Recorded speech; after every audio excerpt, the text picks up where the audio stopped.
Hello everybody. Today I will discuss nominal GDP, real GDP, GDP deflator and green GNP. ये जो part है बहुत important है national income का. So I will discuss everything very clearly manner. So first I will discuss real GDP. पहले मैं real GDP क्या है मैं डिस्कस करूँगा. Also alternate name of real GDP is GDP at constant price or domestic income at constant price. तो different names है real GDP, GDP at constant price और domestic income at constant price. Real GDP में हमको याद रखना है जो current year GDP को हम बेस ईयर प्राइस में मेज़र करेंगे, करेंट ईयर प्राइस में मेज़र नहीं करेंगे, इसको बेस ईयर प्राइस में मेजर करेंगे. It means current year GDP is measured at base year price. Current year GDP is not measured eight current year price. In case of real GDP, GDP at constant price, domestic income at constant price. It means GDP is measured, current year GDP is measured at base year price. So base year price is the constant price. जो base year price है वही constant price है. So nowadays 2011-12 is the base year for calculation of national income. But now government of India is going to consider the base year 2017-18, but till now it is not finalized. So now 2011-12 is the base year for calculating national income. अभी 2011-12 base year है national income को calculate करने के लिए. अभी government का proposal है 2017-18 base year होगा नेशनल इनकम कैलकुलेट करने के लिए, मगर वो लागू नहीं हुआ है. So current year GDP is measured at base year price. अभी बेस ईयर है 2011-12. तो बेस ईयर प्राइस में हम GDP को मेजर करेंगे. So you see the definition, when GDP of a given year is estimated on the base year price. So मैं बोला अभी बेस ईयर क्या है 2011-12. जो बेस ईयर 2011-12 है वहाँ पर जो प्राइसेस था गुड्स एंड सर्विसेज का, उसी प्राइस में अभी हम करेंट ईयर आउटपुट को मेजर करेंगे. It means current year production is measured at base year prices. Okay, when GDP of a given year is estimated on the base year price, it is called real GDP. Alternatively, you see it is the market value, definition of GDP, it is the market value of final goods and services produced within the domestic territory of the country during an accounting year as estimated using the base year prices. We know that definition of GDP, it is the market value of all final goods and services produced within the domestic territory of the country. In case of GDP, in case of domestic income, we must emphasize on domestic territory. So within territory, both residents and non-residents are there. Their contribution towards GDP is considered. Here only we emphasize on domestic territory. Within domestic territory, in case of domestic income, we must consider the contribution of both residents and non-residents. Clear? So it is the market value of final goods and services produced within the domestic territory of the country during an accounting year as estimated using the base year prices. जो current year output होगा, जो current year production होगा, जो current year goods and services का production होगा, उसको हम base year prices में मेजर करेंगे. जो बेस ईयर में बोला अभी 2011-12 है, करेंट ईयर प्राइस में हम मेजर नहीं करेंगे. क्लियर? हम बेस ईयर प्राइस में मेजर करेंगे. जैसे 2011-12 बेस ईयर है, सो 12-13, 13-14, 14-15, 15-16, 16-17, 17-18, 18-19 और 19-20 प्रत्येक ईयर का GDP हम बेस ईयर प्राइस में मेजर करेंगे. सपोज अभी हम कंपेयर करेंगे, in case of real GDP उसी कंपेयर करेंगे 2018-19 GDP and 2019-20 GDP. भाई बेस ईयर प्राइस में दोनों ईयर का हम मेजर करेंगे। हम डिटेक्ट किया कि 2019-20 का डोमेस्टिक इनकम ज्यादा है, दोनों का 2018-19, 19-20 का जीडीपी को, इट मीन्स आउटपुट लेवल को, कि production of goods and services को हम बेस ईयर प्राइस में मेजर किया। प्राइस में कोई चेंज नहीं हुआ, वही बेस ईयर प्राइस को लिया। मगर 2019-20 में हम डिटेक्ट किया जो जीडीपी ज़्यादा है, इट मीन्स डोमेस्टिक इनकम ज़्यादा है। जो डोमेस्टिक इनकम ज़्यादा हुआ व जीडीपी ज़्यादा हुआ, ये किससे संभव हुआ? Only due to increase in physical output, only due to the increase in production of goods and services. सो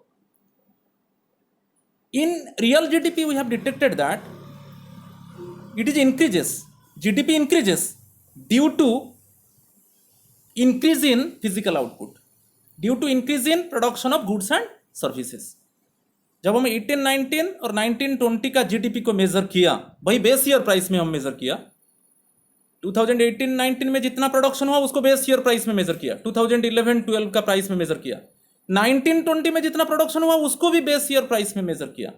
मगर जब कंपैरिजन करने के बाद हमको पता चला कि 19-20 में जीडीपी ज़्यादा है। Okay, in 19-20 GDP is more in comparison to 2018-19. From this we have detected that in 2019-20, due to increase in physical output, due to increase in the production of goods and services, GDP of the accounting year 2019-20 is more. So from this we have detected that real GDP increases only due to increase in physical output, only due to increase in production of goods and services. Okay, so constant price means base year price. Constant price means base year price. Confusion नहीं होना है। तो यहाँ GDP at constant price. Constant price क्या है? Base year price. जो भी year का हम मेजर करेंगे, जैसे 16-17, 17-18, 18-19, 19-20, जिनका हम मेजर किया जीडीपी को बेस ईयर प्राइस में, वही है real GDP. Clear? So it is the market value of final goods and services produced within the domestic territory of the country during an accounting year, as estimated using the base year prices. So it is generally used for comparing the domestic incomes of different years. अभी compare किया मैं domestic incomes 2018-19 का और 19-20 का। Clear? अभी मैं कम, सो comparison easy होता है क्योंकि हम बेस ईयर प्राइस में मेजर करेंगे। आप जैसे 17-18, 18-19, 19-20 का जीडीपी को आप मेजर करो बेस ईयर प्राइस में, देन कंपेयर करो in which year GDP is more, in which year domestic income is more. Suppose तीनों ईयर हम ले लिया, suppose I have taken 3 years like 17-18, 18-19, 19-20। Clear? And during 3 years suppose we have measured GDP according to the base year prices, and ultimately we have detected that 2019-20 GDP is more, but domestic income is more. It means in comparison to 3 years, in 2019-20 production is more, level of output is more. Due to increase in physical output, GDP increases, because all the 3 years actually we it means measure GDP on the basis of base year prices. Base year means it is 2011-12 prices. Clear? So price में कोई change नहीं हुआ।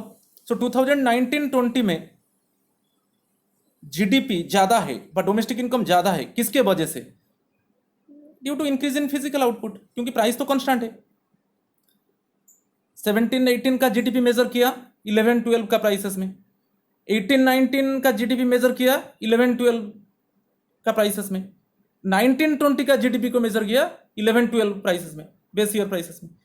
Then ultimately we have detected that in 2019-20 GDP is more, domestic income is more. भाई same price में measure किया, base year price में, constant price में measure किया। सो इससे पता चलता है, from this ultimately we have detected that ultimate conclusion is real GDP increases only due to increase in physical output, only due to increase in level of output, only due to increase in production of goods and services.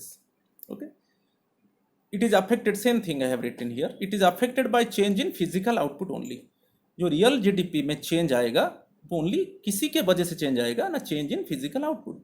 जब production में ज़्यादा होगा, जब production of goods and services में ज़्यादा होगा, okay, automatically GDP domestic income ज़्यादा होगा, क्योंकि हम बेस ईयर प्राइस में मेजर कर रहे हैं, प्राइस में कोई चेंज नहीं है, वही कांस्टेंट प्राइस में हम मेजर कर रहे हैं। It is also known as real domestic income और domestic income at constant price. इसको हम रियल डोमेस्टिक इनकम बोल सकते हैं और domestic income at constant price बोलते हैं। कोई कंफ्यूजन नहीं होना है, real GDP, real domestic income at constant price same है। Clear? Next is very important one, it is a better tool for measuring the economic growth of the country. थोड़ा मैं economic growth के ऊपर बता रहा हूँ, आर्थिक समृद्धि। Economic growth mainly depend upon GDP of the country, but GDP is measured according to the base year price. GDP को हम मेजर करेंगे बेस ईयर प्राइस में। सो बेस ईयर प्राइस में मेजर करने के बाद जीडीपी बढ़ रहा है, इससे पता चलता है कि हमारा इकोनॉमी में प्रोडक्शन ज्यादा है। Due to increase in production of goods and services real GDP increases. जब हमारी अर्थव्यवस्था में गुड्स एंड सर्विसेज का प्रोडक्शन ज्यादा होगा तब रियल जीडीपी ज्यादा होगा, क्योंकि हम बेस ईयर प्राइस में मेजर कर रहे हैं। प्राइस का कोई भूमिका नहीं है, प्राइस का कोई रोल नहीं है। So it is a better tool, real GDP is a better tool for measuring the economic growth of the country. Economic growth when production increases, when level of output increases, automatically when level of output increases, then many people getting employment opportunities, लोगों को रोजगार मिलेगा। Production तो इससे नहीं होगा ना, जब प्रोडक्शन ज़्यादा होगा ऑटोमेटिकली लोगों को रोजगार मिलेगा, people getting employment opportunities, per capita income of the people increases, लोगों का प्रति व्यक्ति आय में वृद्धि होगा, per capita income of the people increases, and standard of living of the people mainly depend upon per capita income। Okay, standard of living of the people, लोगों का जो स्टैंडर्ड ऑफ लिविंग है वो किसके ऊपर निर्भर करता है? उनका पर कैपिटा इनकम के ऊपर। जब पर कैपिटा इनकम में वृद्धि हुआ, when per capita income of the people increases, then people maintain better standard of living. Okay, so they are able to fulfil their basic needs. यही है इकोनॉमिक ग्रोथ, आर्थिक समृद्धि। GDP of the country increases, people getting more employment opportunities, per capita income of the people increases, then standard of living of the people mainly depend upon per capita income. When per capita income of the people increases, then people maintain better standard of living. It is the economic growth. So real GDP is a better tool, क्योंकि हमको ये पता चला कि real GDP कब बढ़ता है? जब फिजिकल आउटपुट में वृद्धि होता है। Real GDP increases only due to increase in physical output. Price का कोई रोल नहीं है, there is no role of price, क्योंकि हम जीडीपी को बेस ईयर प्राइस में मेजर करते हैं। डिफरेंट ईयर्स का जीडीपी को हम बेस ईयर प्राइस में मेजर करते हैं, तो भाई सेम प्राइस, कांस्टेंट प्राइस में मेजर करते हैं। ओके, कब जीडीपी वृद्धि होगा? जब फिजिकल आउटपुट में वृद्धि होगा, when production of goods and services increases, then real GDP increases. So the formula here, real GDP is equal to base year price into current year quantity. Okay, base year price P0, current year price को हम P1 लेते हैं। यहाँ पर base year price को हम current year quantity में multiply करेंगे। बेस ईयर प्राइस का सिंबल P0 लिया, current year quantity produced with in the domestic territory of the country, okay, during the current year, it is Q1। So real GDP base year price into current year quantity, current year quantity का symbol Q1 है। Clear? Next हम जाएंगे nominal GDP, GDP at current price. Alternate name है domestic income at current price. ये अलग है। जो GDP को अभी हम मेजर करेंगे वो करेंट प्राइस में मेजर करेंगे। थोड़ा मैं बता देता हूं, in case of nominal GDP, current year production is measured eight current year price, current year GDP is measured eight current year price. Current year price में मेजर करेंगे ऑटोमेटिकली, माने ईयर बाय ईयर प्राइस बढ़ रहा है। हम ये देखेंगे 2018-19 में जो गुड्स एंड सर्विसेज का प्राइस था 2019-20 में सेम था क्या? अभी 2020-21 में अभी सेम रहेगा क्या?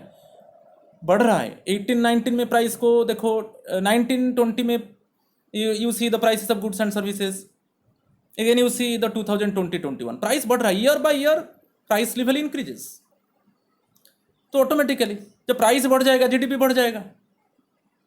समझ में आ रहा है कि नहीं? तो nominal GDP, when GDP of the current year is estimated on the current year price. वो था बेस ईयर प्राइस में हम मेजर कर रहे थे, मगर ये करेंट ईयर प्रोडक्शन को, करेंट ईयर आउटपुट को हम करेंट ईयर प्राइस में मेजर करेंगे। Okay, it means current year prices into current year quantity. मगर रियल जीडीपी में क्या था, base year price into current year quantity. मगर नॉमिनल जीडीपी में हम जीडीपी को करेंट ईयर प्राइस में मेजर करेंगे। When GDP of a given year is estimated on the current year price, it is called nominal GDP. Domestic income at current year price, but domestic income at current price, GDP at current price, same thing. Another definition, it is the market value of final goods and services produced within the domestic territory of the country during an accounting year.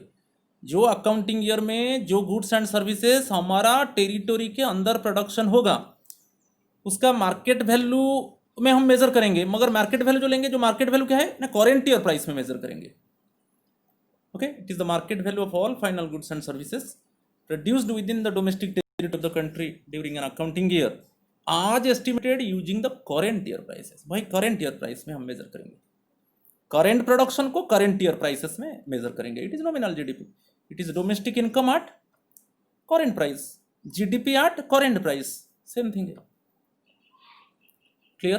But it is not suitable tool for comparing domestic incomes of different years.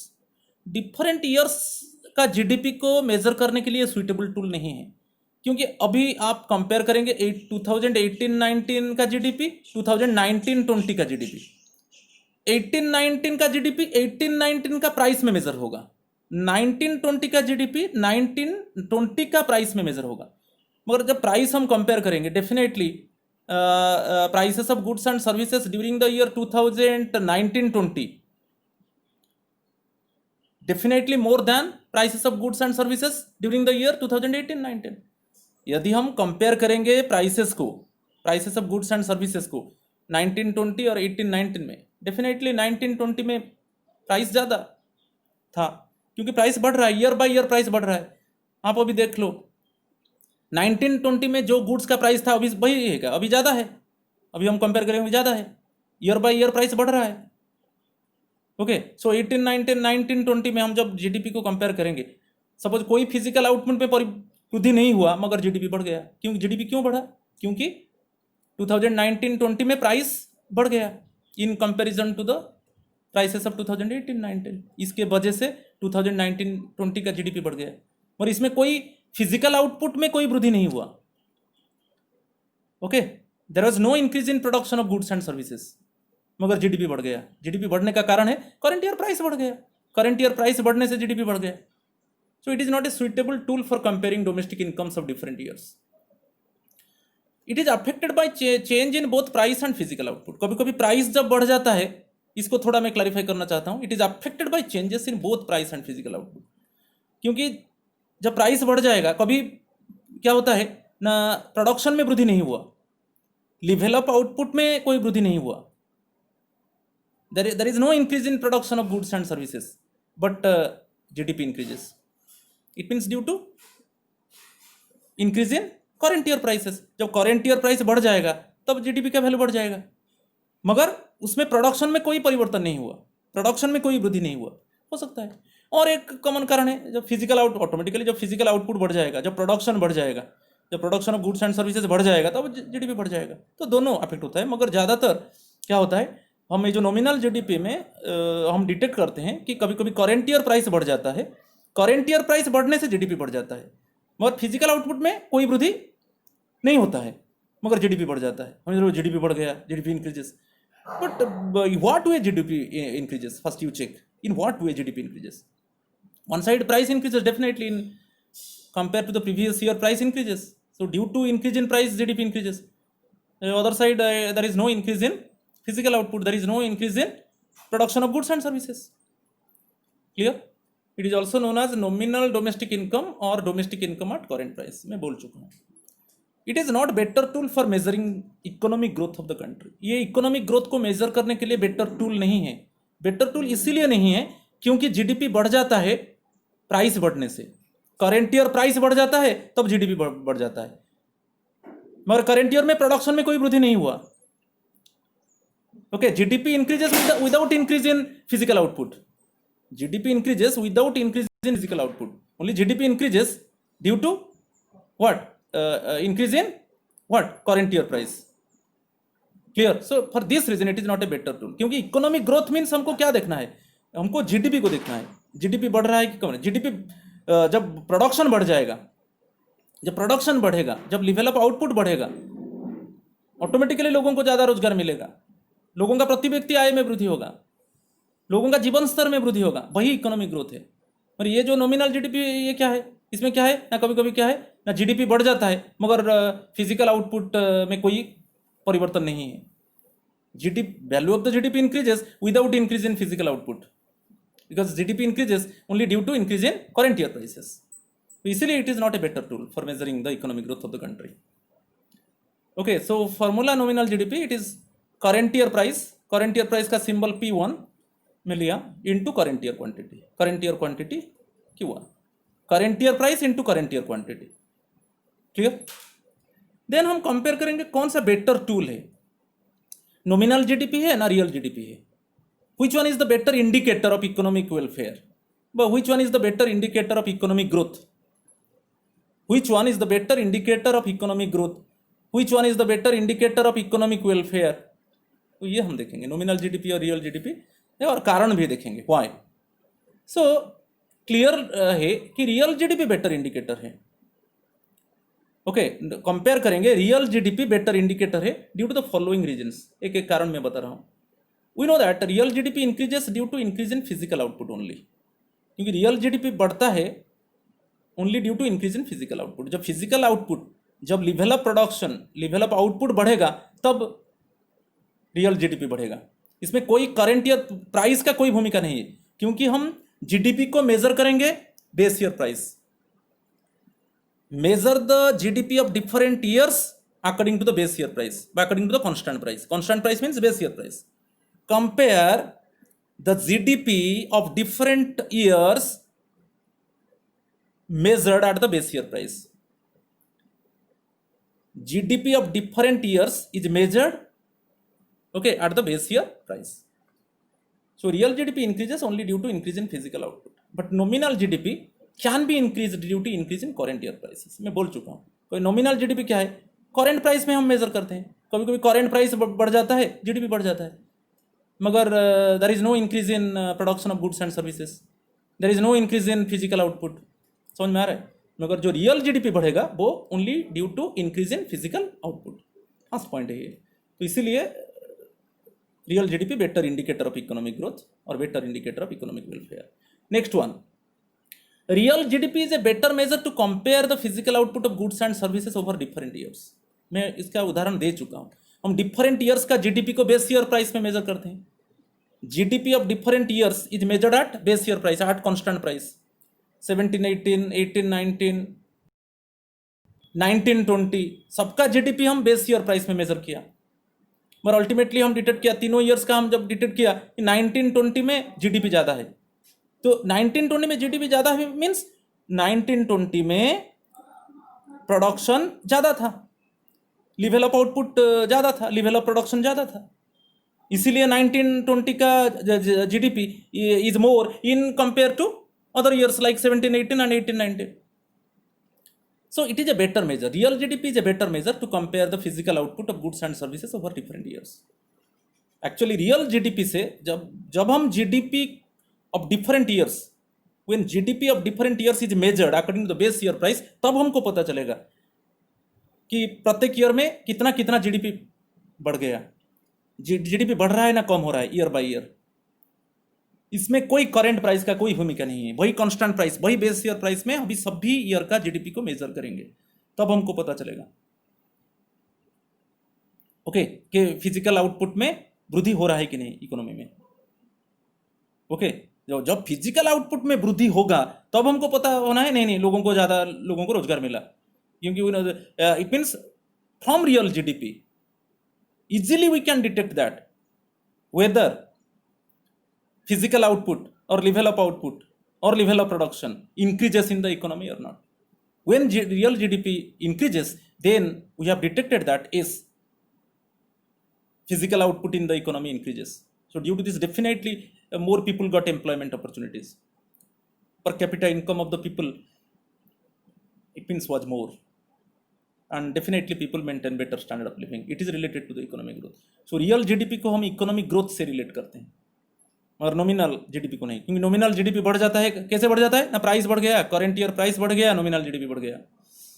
Current year prices increases, current year prices of goods and services increases, then GDP increases. So GDP increases without increase in physical output. Physical output में कोई वृद्धि नहीं हुआ, GDP बढ़ रहा है.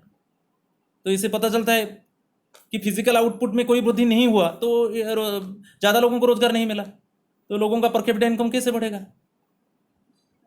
लोग कैसे, उनका स्टैंडर्ड ऑफ लिविंग में वृद्धि होगा. तो real GDP is a better measure to compare the physical output of goods and services of different years.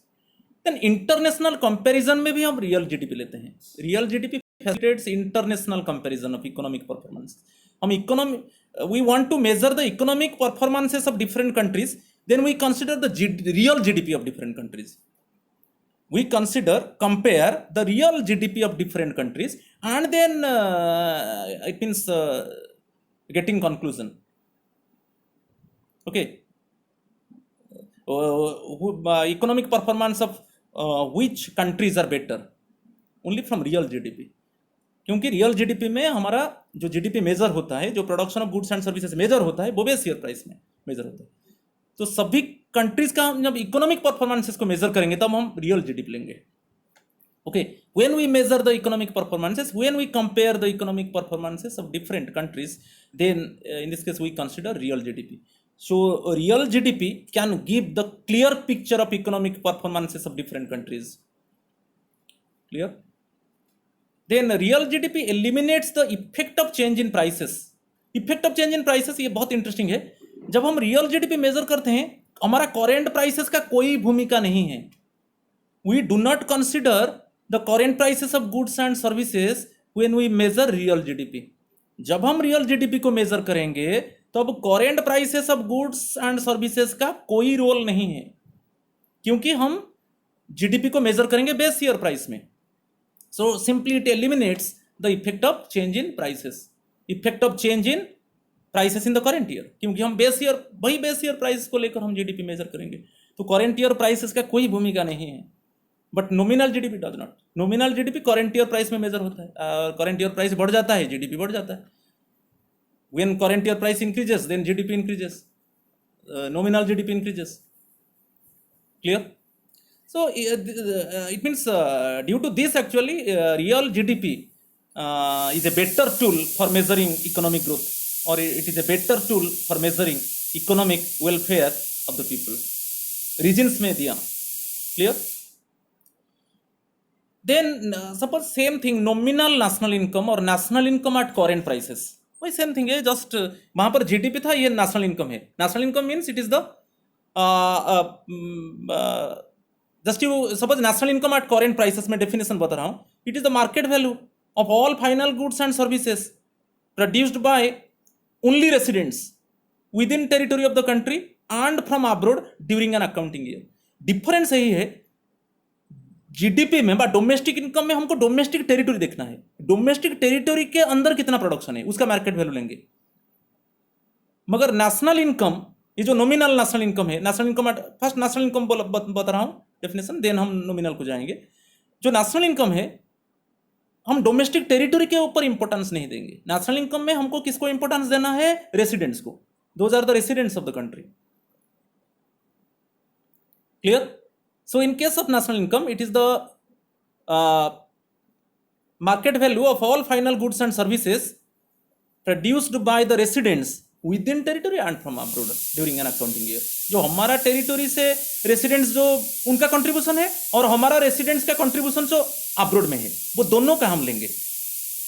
Contribution of the residents in abroad and contribution of the residents with in domestic territory of the country.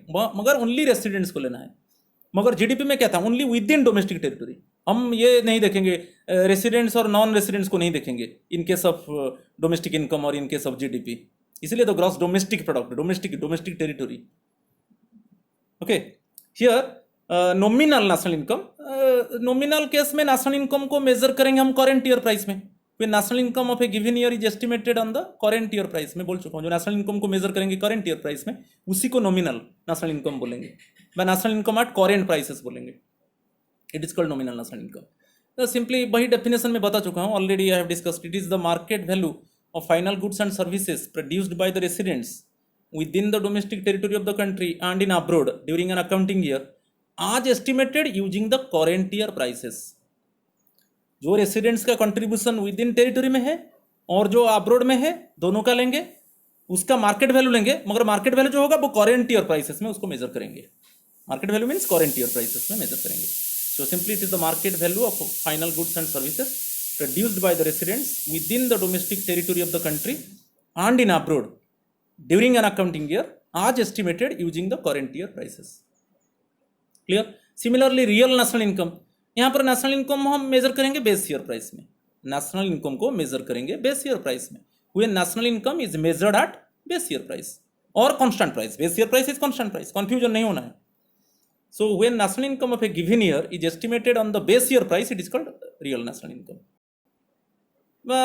Another definition, same, it is the market value of final goods and services produced by the residents within the domestic territory of the country and in abroad during an accounting year as estimated using the base year prices। Base year price में हम measure करेंगे जो residents का contribution with in territory है और इन abroad है, उसको उसका मार्केट वैल्यू में हम मेजर करेंगे। मार्केट वैल्यू मीन्स हम बेस ईयर प्राइस में लेंगे, उसको बेस ईयर प्राइस में मेजर करेंगे। Okay, clear. और सेम थिंग है। और क्वेश्चन पूछेगा which one is the better indicator, भाई real national income is better indicator.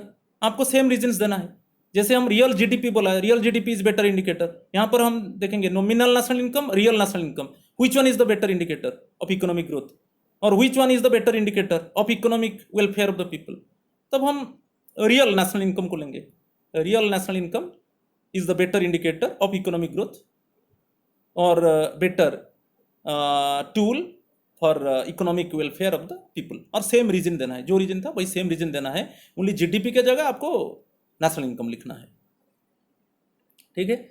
और कुछ कैलकुलेशन पार्ट में हम आएंगे। करेंट ईयर प्राइस इंडेक्स हम कैसे निकालेंगे, calculation of current year price index.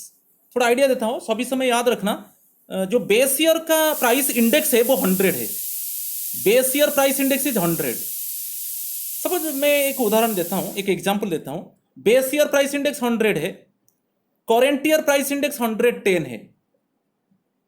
Okay, अब फॉर्मूला डाला, बेस ईयर तो ऑटोमेटिकली 100 है बेस ईयर प्राइस इंडेक्स, तो करेंट ईयर प्राइस इंडेक्स हम निकाला 110 है। तो इससे पता चलता है in comparison to the base year current year price is increased by 10%। Base year के साथ हम कंपेयर करेंगे, करेंट ईयर प्राइस 10% बढ़ गया।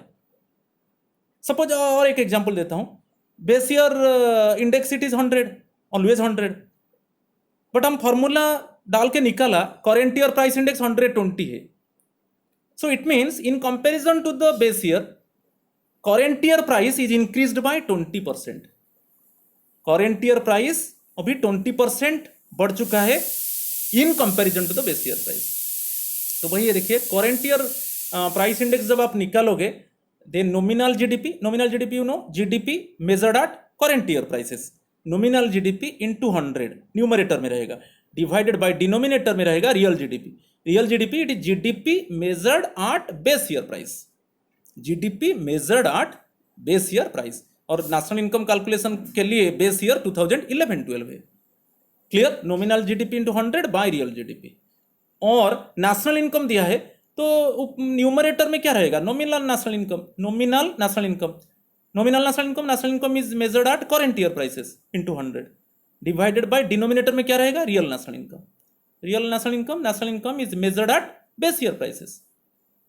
तो कुछ रिमेंबर आपको करना है, price index of base year always 100। Remember, आप इंडेक्स नंबर में पढ़ा होगा, always price index of base year is 100।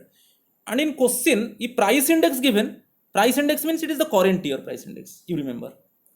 कभी कभी क्वेश्चन में बेस ईयर 100, तो base year 100 means it is base year price index, confusion नहीं होना है। कभी कभी बेस ईयर 100 दिया होगा, तो वही है बेस ईयर इंडेक्स।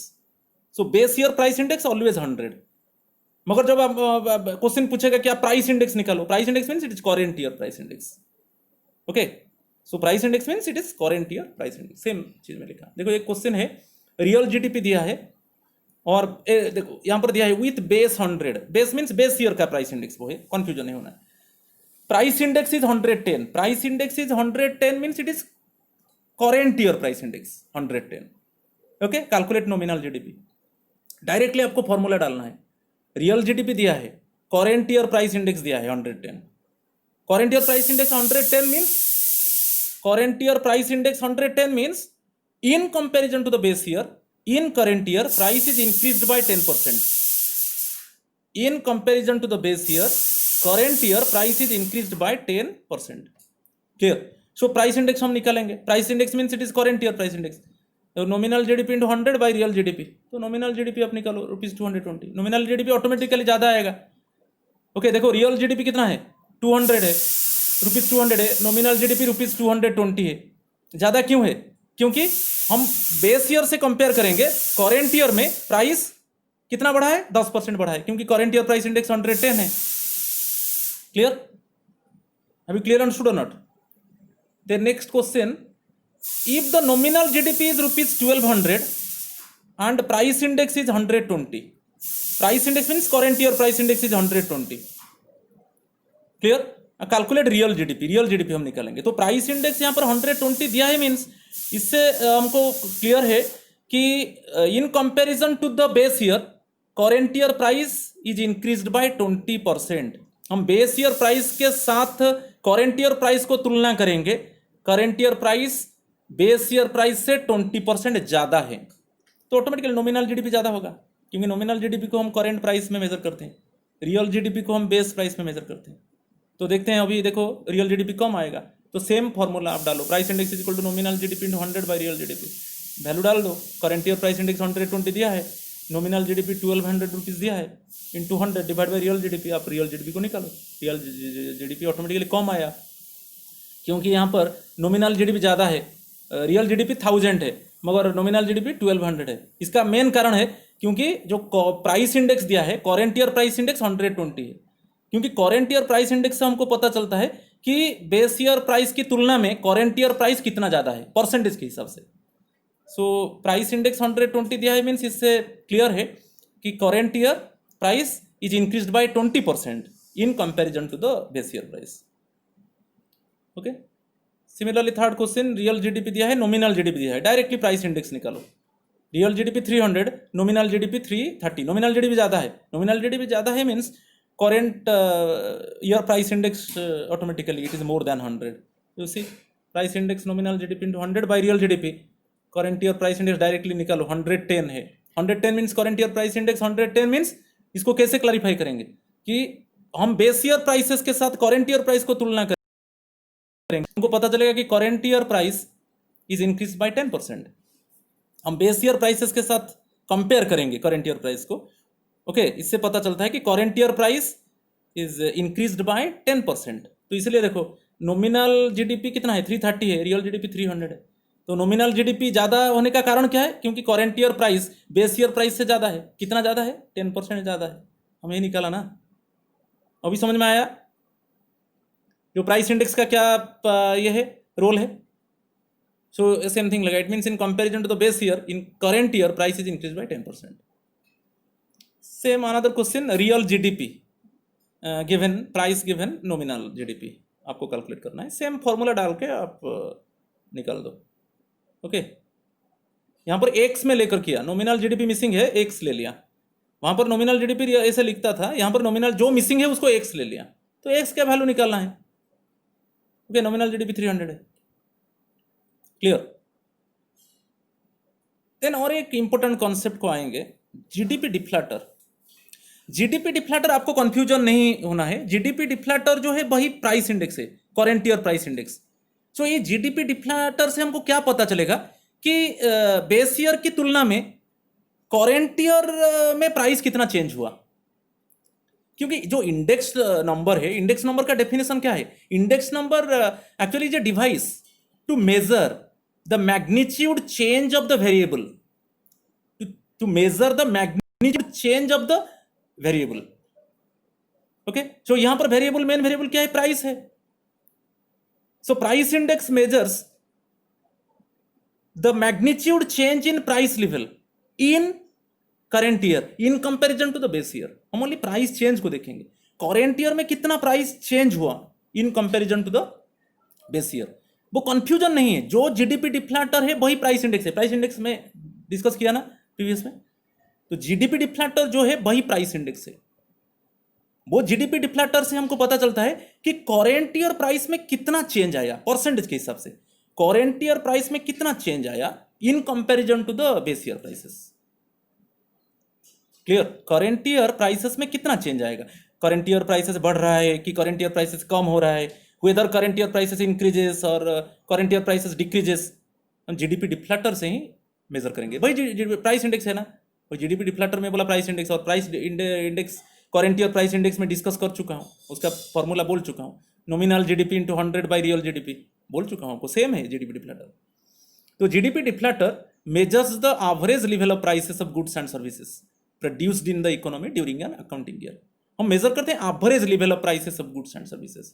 जो गुड्स एंड सर्विसेज हमारा प्रोड्यूस हुआ डोमेस्टिक टेरिटरी में, क्योंकि डी है ना, डोमेस्टिक है, तो हमारा टेरिटरी के अंदर जो गुड्स एंड सर्विसेज प्रोड्यूस हुआ उसका एवरेज प्राइस लेवल उसी को मेजर करेंगे जीडीपी डिफ्लेक्टर में। So GDP deflector is measured as the ratio of nominal GDP to real GDP multiplied by 100। Same formula, same जो प्राइस इंडेक्स का formula था GDP deflector का फॉर्मूला सेम है। It is numerator में nominal GDP into 100 divided by real GDP, वही था ना price index में, वही फॉर्मूला है। तो GDP deflector shows the change in the GDP because of the change in price level. जो जीडीपी डिफ्लेक्टर से हम क्या देखते हैं कि जो जीडीपी में चेंज होता है, जीडीपी में क्यों चेंज होता है, जब करेंट ईयर प्राइस में चेंज होता है। हम जानते हैं करेंट ईयर प्राइस बढ़ेगा जीडीपी बढ़ जाएगा, करेंट ईयर प्राइस कम होगा जीडीपी क्या होगा, कम होगा। समझ में आ रहा है कि नहीं? तो GDP deflector shows the change in the GDP because of change in price level. हमको price current year price index से पता चलता है कि comparison to the base year price बढ़ रहा है ना कम हो रहा है। जैसे मैं बोला बेस ईयर का ऑलवेज इन प्राइस इंडेक्स 100 है, सपोज करेंट ईयर में 130 हो गया, तो इसे क्लियरली पता चला। तो प्राइस चेंज कितना हुआ, 30% हुआ। It means current year price in comparison to the base year, current year price is increased by 30%। Base year के साथ हम कंपेयर करेंगे, करेंट ईयर प्राइसेस में कितना वृद्धि हुआ, 30% वृद्धि हुआ, इसीलिए तो करेंट ईयर प्राइस इंडेक्स 130 हुआ। तो यही है जीडीपी, जो प्राइस इंडेक्स है वही जीडीपी डिफ्लेक्टर है। It shows the change in the GDP because of change in the price level. In other words GDP deflator refers to change in price index for GDP. Same formula है, देखो GDP deflator nominal GDP into 100 by real GDP. यहाँ पर भी question आ सकता है कि आप suppose explain the GDP deflator with example. यहाँ पर एक एग्जाम्पल नीचे में दे दिया, सेम फॉर्मूला, सही प्राइस इंडेक्स का फॉर्मूला है, nominal GDP into 100 by real GDP. GNP deflector D के जगह एन देगा, नेशनल दे देगा, तो नेशनल का अर्थ है ओनली रेसिडेंट्स लेना है। Okay, contribution of residents with in territory and from abroad, आप ओनली रेसिडेंट्स का कंट्रीब्यूशन लेना है। मगर जीडीपी में क्या है ना, आपका डोमेस्टिक टेरिटरी के अंदर देखना है, वहां पर रेसिडेंट्स नॉन रेसिडेंट्स नहीं देखना है। ऑटोमेटिकली हम डोमेस्टिक टेरिटरी लेंगे, मीन्स हम दोनों का कंट्रीब्यूशन लेंगे, रेसिडेंट्स का कंट्रीब्यूशन और नॉन रेसिडेंट्स का कंट्रीब्यूशन जीडीपी में आएगा, क्योंकि हम डोमेस्टिक टेरिटरी को एम्फसाइज करेंगे। ओके, मगर जीएनपी जब नेशनल आ जाएगा तब हम ओनली रेसिडेंट्स का contribution, only we consider the contribution of residents with in territory and from abroad. तो जीएनपी डिफ्लेक्टर जब आएगा, नॉमिनल जीएनपी, वहां पर ले रहे थे नॉमिनल जीडीपी, यहाँ पर nominal GNP into 100 by real GNP. Example एक देखो, नॉमिनल जीडीपी दिया है 30,000 करोड़, रियल जीडीपी दिया है 10,000 करोड़। रियल जीडीपी कम है, नॉमिनल जीडीपी ज़्यादा है।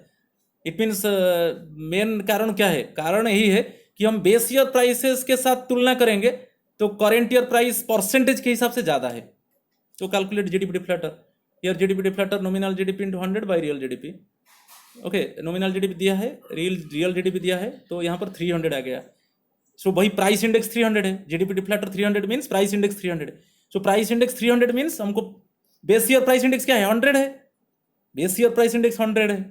So GDP deflector means it is current year price index. So in comparison, देखो यहाँ पर मैं कंक्लूजन डाला, in comparison to the previous base year, in comparison to the base year की तुलना में करेंट ईयर प्राइस में कितना वृद्धि हुआ ना, 200%, 200% वृद्धि हुआ, क्योंकि बेस ईयर प्राइस इंडेक्स 100 है।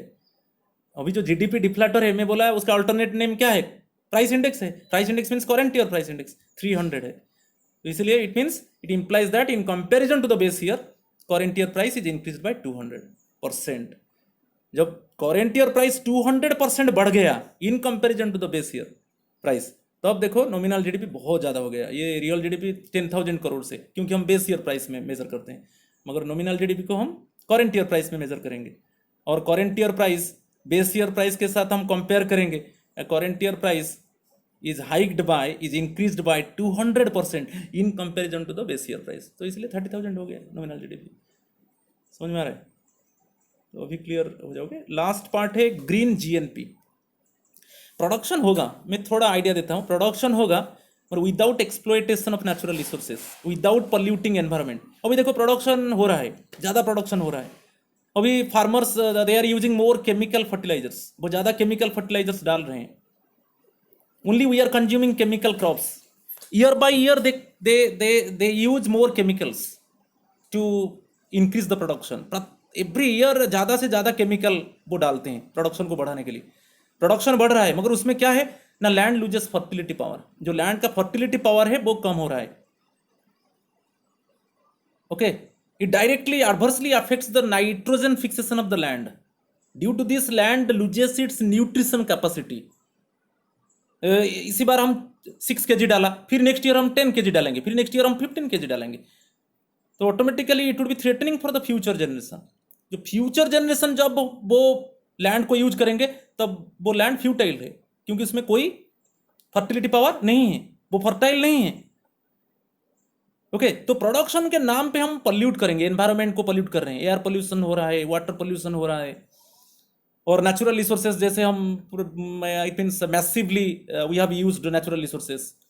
जैसे आप कोल देखो, हम थर्मल पावर प्लांट में कोल यूज कर रहे हैं, रेस्टोरेंट में कोल को कुकिंग पर्पज में यूज कर रहे हैं, स्टीम इंजन को चलाने के लिए आई मीन्स रेलवे सेक्टर में हम कोल को यूज कर रहे हैं, आयरन प्लांट में, बेसिकली स्टील प्लांट में कोल मेन इनपुट है। तो एक टाइम आएगा कोल खत्म हो जाएगा, क्योंकि it is a non renewable resource. Time will come, it would be exhausted, then we can wait for million of years for regeneration of coal। तो जो नेचुरल रिसोर्सेज, चाहे बॉक्साइट हो, चाहे आयरन हो, चाहे कोल हो, चाहे मैग्नीशियम हो, उसको हम according to our need we must use. तो जो ग्रीन जीएनपी है, प्रोडक्शन होगा but without polluting environment, without exploiting natural resources. Okay, GNP बढ़ रहा है, प्रोडक्शन बढ़ रहा है, मगर अदर साइड में पॉल्यूशन बढ़ रहा है। ओके, जब पॉल्यूशन बढ़ेगा ऑटोमेटिकली ह्यूमन कैपिटल को अफेक्ट करेगा। Due to massive pollution it adversely affects the health of the workers. Workers का हेल्थ को अफेक्ट करेगा, वर्कर्स का हेल्थ को अफेक्ट करेगा, तो उसका वो 100% एफिशिएंसी पावर काम में नहीं लगा पाएगा। Okay, when the massive pollution affect the health of the workers, then workers they are not able to use their 100% efficiency power on work. So due to this also production is affected, because production mainly depend upon the health of the worker. If the health is not good one, then the workers cannot use their 100% efficiency power. They cannot do work with 100% potentiality. They cannot use their skill power properly. तो हम production करेंगे मगर without polluting environment and without exploiting natural resources, वही है green GNP. तो it refers to the estimation of GNP by taking into consideration of certain parameters. हम GNP को estimate करेंगे मगर सर्टन पैरामीटर्स को लेंगे। क्या क्या लेंगे? Environmental pollution and exploitation of natural resources. ये पैरामीटर को लेकर हम जीएनपी को एस्टिमेट करेंगे। तो थोड़ा मैं क्लैरिफाई कर चुका हूं। देखो, if GNP increases along with excessive exploitation of environment and natural resources, GNP बढ़ रहा है, प्रोडक्शन बढ़ रहा है, मगर with excessive exploitation of environment and natural resources, so there is no meaning of GNP. So the increase in GNP would only be misleading as it cannot be sustained in the years to come. GNP बढ़ रहा है, one side में production बढ़ रहा है, other side में हमारा environment pollution हो रहा है, air pollution, water pollution, automobile pollution ज़्यादा है, उनको सांस लेने के लिए प्रॉब्लम है, वर्कर सफोकेट फील कर रहे हैं फार्म्स, फैक्ट्रीज, इंडस्ट्रीज में, they are suffocate one, they are stifle one. So how can they render their productive service properly? How can they use their 100% efficient service? तो GNP बढ़ रहा है, other side में pollution बढ़ रहा है, ज़्यादा हम नेचुरल रिसोर्सेज को एक्सप्लॉइट कर रहे हैं। कोई जो जीएनपी बढ़ने का, जो प्रोडक्शन बढ़ने का कोई मीनिंग नहीं है, वही चीज़ में लिखा। सो हम जैसे जानते हैं, हम कोई फिक्स्ड एसेट्स को यूज करेंगे, when we use fixed assets then value of the fixed assets reduce, fixed assets का वैल्यू रिड्यूस होगा due to normal wear and tear, passage of time and expected obsolescence. हम जानते हैं कोई machine को use करेंगे तो ऑटोमेटिकली उसका वैल्यू कम होगा, उसी को हम डेप्रिसिएशन बोलते हैं। तो इसीलिए हम एक डेप्रिसिएशन रिजर्व फंड मेंटेन करते हैं। कैसे वो फंड को हम कैलकुलेट करेंगे? सपोज एक मशीन का दाम है 10 lakh, cost price of the machine is 10 lakh and the producer can use the machine for 5 years, life span of the machine is 5 years। Cost price of the machine क्या है? 10 लाख है। मशीन को कितना साल यूज किया जाएगा? 5 years। तो डेप्रिसिएशन रिजर्व फंड कितना रहेगा एक ईयर में? उसको डिवाइड कर दो, cost of the machine divided by life span. 2 lakh आ रहा है, 10 lakh by 5, so up to 5 years, okay, in each and every year up to 5 years, okay, the producer keep 2 lakh in the depreciation reserve fund, because immediately after 5 years it must be it means the old product, outdated product or wear out product must be replaced by new one, क्योंकि हम depreciation fund maintain कर रहे हैं। every year हम 2 lakh fund रख रहे हैं, मेरा जो एग्जाम्पल है। तो just after 5 years the producer has thrown away the outdated machine and purchase new one। so वैसे हम एक प्रोविजन रखते हैं, एक डेप्रिसिएशन रिजर्व फंड मेंटेन करते हैं। कौन? Producers and investors, they maintain depreciation reserve fund to replace the old one by new one, to replace the outdated asset by new one। Similarly, we should also make provision for loss caused to nature। वैसे ही हमको कुछ provision रखना है, क्योंकि nature का जो loss हो रहा है, नेचर का लॉस क्यों हो रहा है? By causing exploitation of natural resources and increase in environmental pollution, इसमें नेचर का लॉस हो रहा है, तो उसके लिए भी प्रोविजन चाहिए। क्योंकि नेचुरल रिसोर्सेज एक्सप्लॉइट होने से हमारा इकोनॉमिक वेलफेयर कम हो रहा है। जब हमारा एनवायरमेंटल पॉल्यूशन ज़्यादा हो जाता है तब हमारा इकोनॉमिक वेलफेयर कम हो रहा है, क्योंकि due to environmental pollution many people suffering in different type of diseases, many diseases spread out in the community, people suffering in different type of dreadful diseases। there is no conducive atmosphere, there is no congenial atmosphere for the workers at the work site, okay, so this reduces economic welfare। therefore concept of green revolution will be helpful to maintain availability of resources for future generations। एक side में हमारा future generation के लिए हम resources को reserve रखेंगे, conserve करके रखेंगे, और वन साइड में प्रोडक्शन होगा। इसलिए हम सस्टेनेबल डेवलपमेंट को मेंटेन करेंगे। आर्टिफिशियल गैसेस हम यूज करेंगे, सीएनजी व्हीकल्स यूज करेंगे, प्लास्टिक मटेरियल बैन होगा, जूट बैग और कॉटन बैग, पेपर बैग, उसको यूज करेंगे। थर्मल पावर प्लांट में जो पावर प्रोड्यूस हो रहा है वो नहीं होगा, only hydel plants and nuclear power plants में इलेक्ट्रिसिटी प्रोडक्शन होगा। The vehicles flying on the roads by using CNG vehicles, compressed natural gas vehicles. LPG cylinders replace agricultural residues like cow dung और other agricultural materials. हम LPG cylinder घर घर में होगा।